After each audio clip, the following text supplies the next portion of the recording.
Chers amis, on assiste un peu partout dans le monde aujourd'hui à une nouvelle vague de décentralisation. Elle est fondée sur des principes assez différents de la vague précédente, et il est donc très important de comprendre pourquoi cette nouvelle vague, pourquoi on accorde de plus en plus d'importance à une gestion territorialisée alors qu'on est dans un monde globalisé, et quels sont les principes sur lesquels se fonder.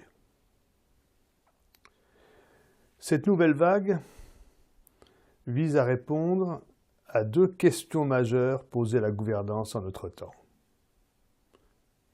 La première, comment mieux gérer les relations de toutes sortes qui caractérisent nos sociétés.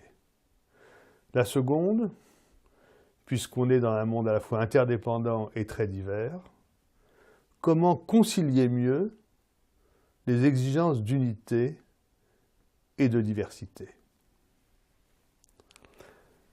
Pour y répondre, il faut fonder la décentralisation sur 8 principes. Premier principe, elle doit permettre une approche globale des problèmes. Si je prends l'exemple de l'environnement, de l'éducation, de la santé. Traditionnellement, les États l'abordent de façon sectorielle par 3 ministères différents qui vont avoir chacun sa politique, chacun ses normes. Au niveau territorial, ces problèmes sont liés. La santé ne dépend pas seulement du nombre de médecins, de quantité de médicaments, mais avant tout de la qualité nutritionnelle, avant tout de la qualité de l'environnement. Et tout ça implique un effort éducatif. Donc, santé, environnement, éducation doivent être abordés ensemble. L'éducation doit s'enraciner dans les villages, s'enraciner dans les villes.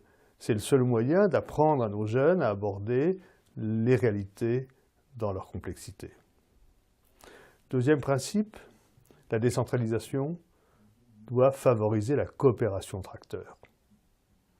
Le temps n'est plus où on pouvait penser que l'État, les collectivités locales, bref les pouvoirs publics, avaient le monopole du bien public. L'expérience prouve qu'il n'en est rien. On ne peut atteindre le bien public que par une coopération entre acteurs de toutes sortes, acteurs sociaux, acteurs économiques, acteurs administratifs et politiques bien sûr. C'est ce que l'on appelle la coproduction du bien public. Et c'est parce que c'est au niveau local que peuvent se développer les apprentissages de cette coopération que le niveau local prend tellement d'importance. Troisième principe, la gestion locale permet de combiner différentes traditions juridiques. Toutes les sociétés, au fil des siècles, au fil des millénaires, ont appris à gérer un certain type de problèmes. Ils l'ont fait souvent de manière subtile. Pensez à la gestion des conflits. Pensez à la régulation de l'utilisation des sols entre éleveurs et sédentaires. Et il y a des défis nouveaux auxquels peut répondre le droit dit moderne. Eh bien, l'expérience prouve que c'est par ce que l'on appelle le pluralisme juridique, par la capacité à tirer le meilleur profit au service de la communauté de différentes traditions juridiques que l'on peut s'approcher le mieux du bien commun. Le quatrième principe, c'est ce qu'on appelle la gouvernance à multiniveau. Voyez-vous, autrefois, la décentralisation visait à redistribuer des compétences exclusives.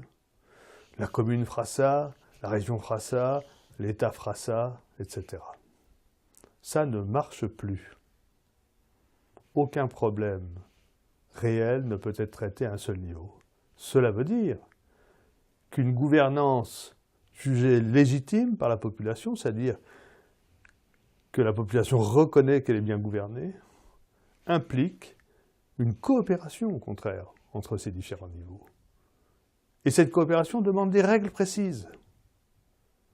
C'est ce qu'on appelle notamment le principe de subsidiarité active, qui conduit les autorités publiques du niveau étatique vers le niveau régional, du niveau régional vers le niveau local, à fixer au nom de l'unité, non pas des règles uniformes, mais des principes directeurs.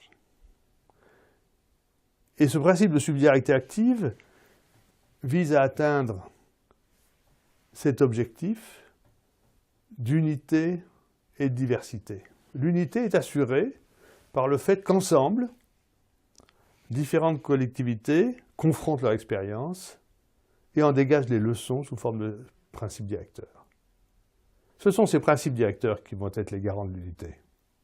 Mais ces principes directeurs demanderont, au niveau de chaque commune, au niveau de chaque quartier, une adaptation pour répondre au mieux à la diversité des situations. C'est ce que nous devons atteindre, et c'est ce que permet le principe de subsidiarité active. 6e principe, le contrôle citoyen sur l'action publique. La participation des citoyens en continu à la définition et à la gestion des politiques publiques. Les études internationales sur les services publics montrent que peu importe que ces services soient rendus par une institution publique ou une institution privée, que par contre l'essentiel, c'est la manière dont l'ensemble des acteurs est associé à la gestion. Et ce contrôle citoyen sur les dépenses publiques est une condition majeure d'une démocratie renouvelée. 7e principe, la participation à des réseaux nationaux et internationaux d'échange d'expériences. La gouvernance est un vaste processus d'apprentissage au service de la société. Cet apprentissage ne peut se faire qu'à travers des réseaux. Et l'on peut voir même aujourd'hui, dans les négociations internationales, la montée en puissance des réseaux de villes, des réseaux de collectivités, là où les États ne parviennent plus à s'entendre sur un bien commun, là où les États s'affrontent, défendent chacun son intérêt national, les réseaux de collectivités sont en mesure d'être porteuses d'une nouvelle vision du bien commun. Enfin, 8e principe, cette décentralisation doit permettre des stratégies à long terme. Et je dis bien stratégie, il ne s'agit pas de fixer dans le détail ce qu'on va faire dans 5 ans à travers un programme électoral. Il faut avoir une vision à long terme d'où on veut aller, et il faut que l'action publique, année après année, en fonction d'un contexte local, national, international qui évolue, trouve les meilleures réponses pour aller en direction de ces objectifs à long terme. Je vous remercie.